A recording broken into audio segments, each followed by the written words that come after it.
आप सभी को नमस्कार।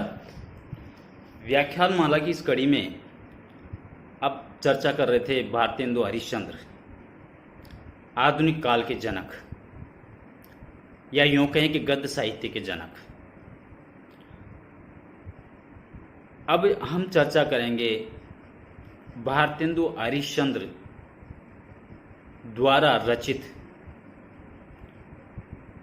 अपने देहावसान के 3 वर्ष पहले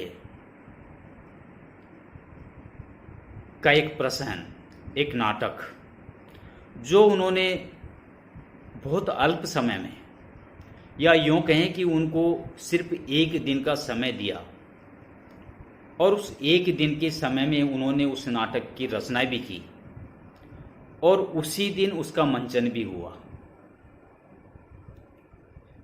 उस नाटक, उस प्रसंग का नाम है अंधेर नगरी। दोस्तों, 1881 में, क्योंकि भारतेंदु हरिश्चंद्र का देहावसान होता है 1884 में, 34 वर्ष की अल्प आयु में बहुत सारे उन्होंने नाटक रचे, कविताएं रची, उपन्यास रचे, बहुत सारे ग्रंथों का उन्होंने अनुवाद किया। ईश्वर ने उन्हें इतने अल्प आयु में इतना ज़्यादा ज्ञान दे दिया। उस ज्ञान को उन्होंने बांटा और आधुनिक काल की शुरुआत उन्होंने अपने से की। इस कड़ी में हम चर्चा करेंगे भारतेंदु हरिश्चंद्र द्वारा रचित जो प्रसंग है, जो नाटक है अंधेर नगरी, उसका तत्वों के आधार पर उसका वर्णन। जैसा कि आप जानते हो, मैं कई बार एकांकी के द्वारा, उपन्यास के द्वारा, नाटक के द्वारा तत्वों का वर्णन कई बार कर चुका हूं, तो एक चीज को बार बार रिपीट करना ठीक नहीं है। मैं आपको सीधे आता हूं तत्वों के आधार पर उनका, उस नाटक, उस प्रसंग का वर्णन। तो सबसे पहला जो एक नाटक, एक प्रसंग का जो सबसे मेन मुख्य जो तत्व होता है वो है उसकी कथा वस्तु। अंधेर नगरी की जो कथा वस्तु है वो 6 दृश्यों में बटी हुई है। मैंने आपको बताया कि एक समय में रचा गया और उसी दिन इसको मंचित किया गया। इसकी जो कहानी है, उस कहानी को संक्षेप में, क्योंकि मैं पहले बता चुका हूं इसलिए इस कहानी को मैं संक्षेप में बताऊंगा कि इसके जो 6 दृश्य हैं उसमें पहले दृश्य में एक महंत के 2 चेले, गोवर्धन दास और नारायण दास, दोनों अंधेर नगरी की तरफ जाते हैं और उस अंधेर नगरी से पहले वो पड़ाव अपना लगा देते हैं, रुकने का स्थान तय करके।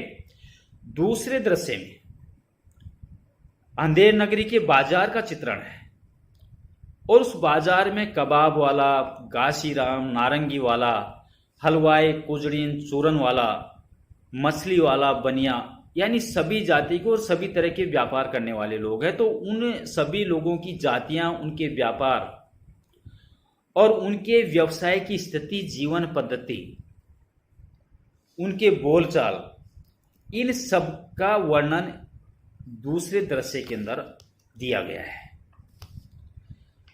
तीसरे दृश्य में ज्ञान और अज्ञान के बीच की टकराहट दिखाई देती है। वो ऐसे कि महंत जी अंधेर नगरी की स्थिति को भांप जाते हैं और भांप करके वहां से चलने के लिए अपने चेलों को कहते हैं।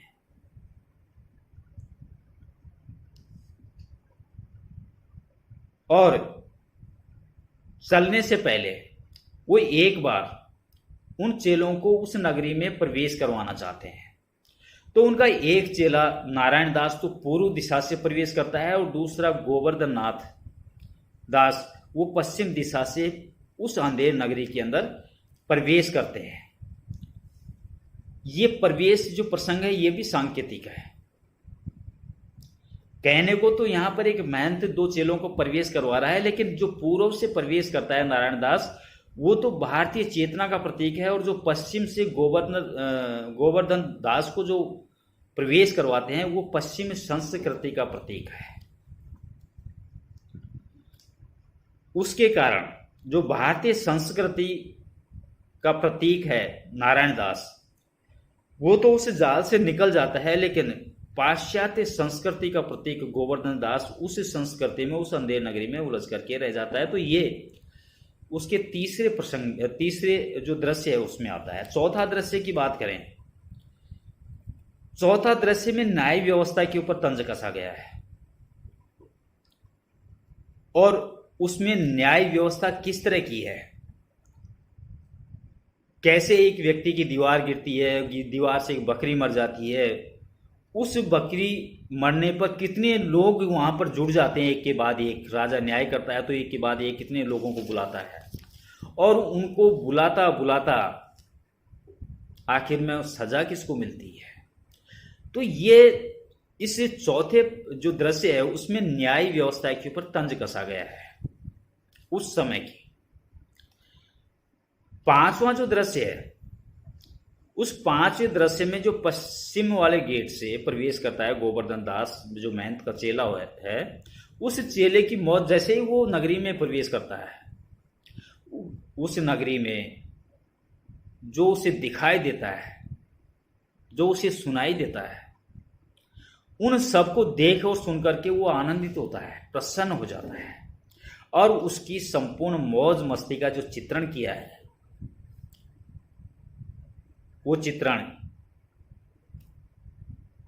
इस पांचवें जो दृश्य है उसके अंदर किया गया है। कैसे वो मौज मस्ती करता है, कैसे वो सिपाहियों के चंगुल में आ जाता है, कैसे उसे फांसी की सजा सुनाई जाती है और उसके बाद क्या होता है। तो ये सारा का सारा पांचवें दृश्य के अंदर आता है। इसका जो अंतिम और छठा जो दृश्य है, उस अंतिम और छठे दृश्य में बताया जाता है कि किस तरह चार सिपाही गोवर्धन दास को पकड़ करके लाते हैं और कैसे उसे फांसी के फंदे तक चढ़ाने का प्रयास करते हैं और उसे अपने गुरु की याद आती है और गुरु आते हैं और गुरु आकर के कैसे उसे बचाते हैं और किसे फांसी पर चढ़ना होता है। ये इसका एक तरह से उपसंहार या अंत कह सकते हैं। तो ये पूरी तरह से ये जो इसकी जो कहानी है वो समसामयिक है, उस समय की जो घटनाक्रम है, उस समय की जो राजनीतिक व्यवस्था है, उस समय की जो न्याय व्यवस्था है, उस समय की जो शासन व्यवस्था है या उस समय की जो जनता है, उन सब के ऊपर एक आक्रोश भी है, एक व्यंग भी है और एक तंज भी है। तो ये पूरी पूरी इसकी एक कथा वस्तु के अंदर आती है। दूसरी इसकी दूसरे तत्व की बात करें तो वो है चरित्र चित्रण, पात्र या चरित्र चित्रण। निश्चित रूप से इस प्रसंग के अंदर इतने पात्रों को रखा है भारतेंदु हरिश्चंद्र ने कि कोई सामाजिक जो स्थिति है उस सामाजिक स्थिति में वो सारे पात्र, क्योंकि बाजार का दृश्य है और बाजार के दृश्य में कोई फल बेच रहा है, कोई सोना बेच रहा है, कोई क्या बेच रहा है, कोई क्या बेच रहा है। तो एक तरह से पूरी जो बाजार का जो दृश्य है और बाजार के दृश्य के अंदर जो जो लोग बेचते हैं उन सबको उसमें शामिल किया है। उसमें राजा भी आता है, सिपाही भी आते हैं, बाजार का जो दृश्य है वो भी आता है, महंत भी आते हैं, उसके चेले भी आते हैं और इसके अलावा कारीगर भी आता है, चूना वाला भी आता है, बिस्ती वाला भी आता है, सुनार भी आता है। तो बहुत सारे पात्रों की इसमें रचना की और उन बहुत सारे पात्रों की रचना करके भारतेंदु हरिश्चंद्र ने किसी एक पात्र को वरीयता नहीं दी, नायक नहीं बनाया।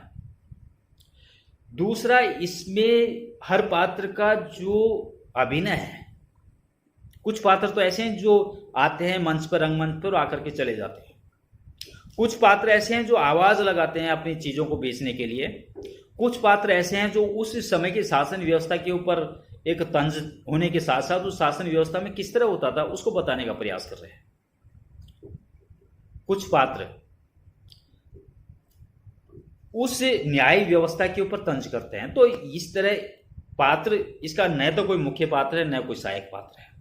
इतने सारे पात्रों की रचना की और इतने उस शासन के जो छोटे बड़े कर्मचारी है या फिर धर्म के ज्ञानी अज्ञानी प्रतिनिधि हैं या बाजार में बेचने वाले एक साधारण व्यापारी हैं, उन सभी लोगों के चरित्र का उद्घाटन यहाँ पर भारतेंदु हरिश्चंद्र ने किया है। और न केवल उद्घाटन किया है बल्कि उनकी छोटी छोटी ध्वनियों को उभार कर उस समय के परिवेश को जागृत करने का एक प्रयास किया है। इसके बाद में आता है कि वहां की संवाद व्यवस्था, इस प्रसंग इस नाटक की संवाद व्यवस्था के बारे में निश्चित रूप से एक तरह से हम कहें कि ये जो प्रसंग है इसके दो पक्ष हैं। एक तो मनोरंजन के लिए, एक उस समय की साधन व्यवस्था, उस समय की न्याय व्यवस्था, उसके ऊपर तंज कसने के लिए।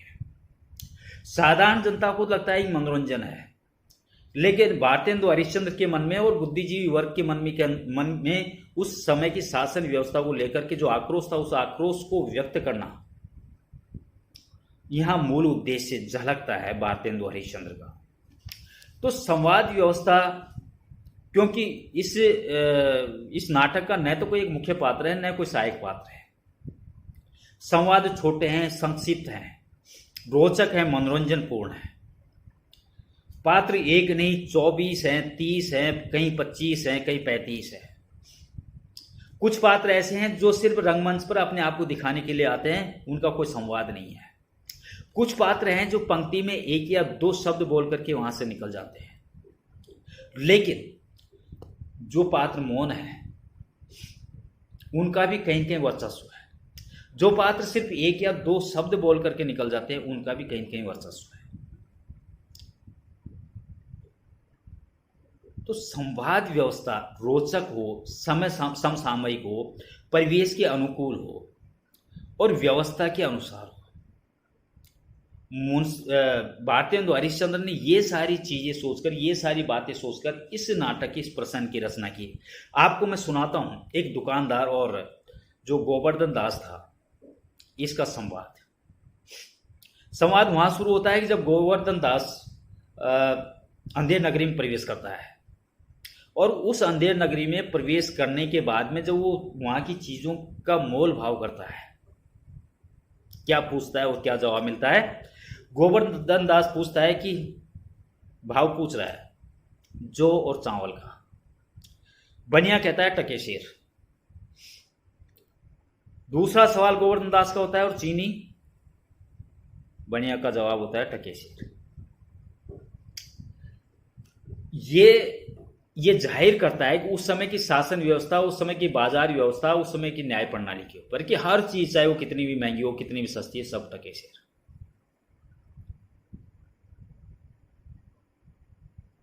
इसको देख करके इसके अंत में एक संवाद भी है, मजा भी आता है। क्या कहते हैं, अंधेर नगरी चौपट राजा, टके शेर बाजी टके शेर खाजा। तो इस तरह की अंधी शासन व्यवस्था के ऊपर व्यंग है। और इसलिए क्योंकि भारतेंदु हरिश्चंद्र को पता था कि ये नाटक मैं क्यों रच रहा हूं। एक मूल्यहीन और एक मूल्यवान, दोनों चीजों को एक तराजू पर तोलना। दूसरा, उस अंधेर नगरी की शासन व्यवस्था पर तंज कसना, व्यंग कसना, ये उनका उद्देश्य था। और सबसे बड़ा उद्देश्य इस रचना को रचने के पीछे, रंगमंच में प्रदर्शित करने के पीछे वहां की न्याय व्यवस्था। और जब न्याय व्यवस्था की बात आती है और उस न्याय व्यवस्था में जब कड़ियां जुड़ती हैं,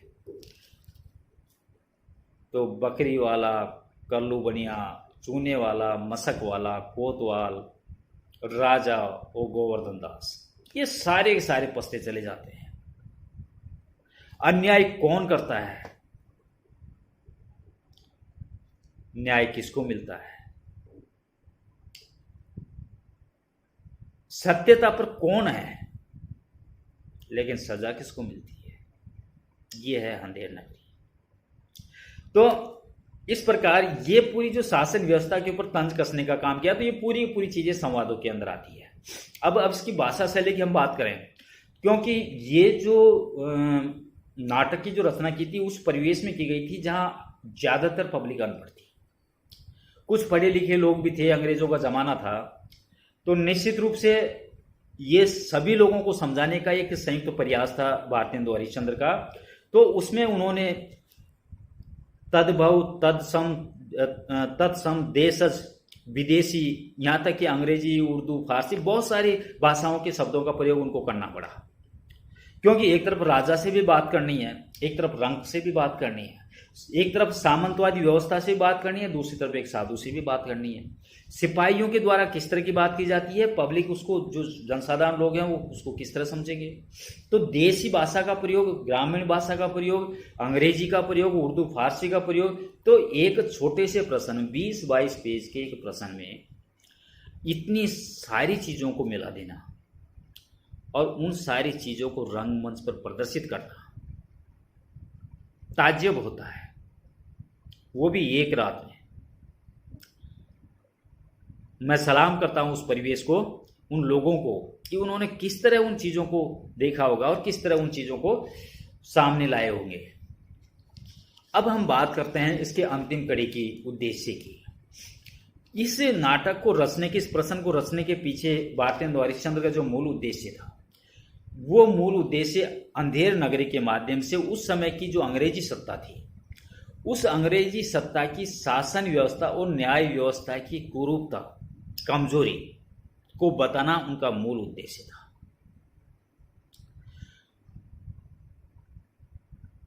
कहते हैं ना कि अंधा खाए कुत्ता पीसे। कौन राजा है, राजा क्या कर रहा है, रंक क्या कर रहा है, प्रजा क्या कर रही है, उनके सैनिक क्या कर रहे हैं, उनके सिपाही क्या कर रहे हैं, उनकी राज व्यवस्था में क्या हो रहा है, ये वो जमाना था। और उस जमाने को उन्होंने किस तरह की सुंदर ढंग से एक प्रसहन के माध्यम से रूबरू करवाने का प्रयास किया, जो आज से करीबन 135 वर्ष पहले जिस चीज की रचना की गई, आज भी समसामयिक लगता है। आज की भी शासन व्यवस्था इसी तरह की है। तो भारतेंदु हरिश्चंद्र ने जिस प्रश्न अंधेर नगरी की रचना की, वो समसामयिक आज भी नजर आता है। आज भी शासन व्यवस्था में वो खोट है, आज भी जो जनता है वो इसी तरह ताक रही है जो उस जमाने में ताका करती थी। आज भी जनता के हाथ में कुछ नहीं है, उस समय भी जनता के हाथ में कुछ नहीं था, और शासन व्यवस्था के ऊपर तंज उस जमाने में भी कसा जाता था और आज भी वो तंज सामने दिखाई देता है। दोस्तों, आज बस इतना ही। नमस्कार, बाय।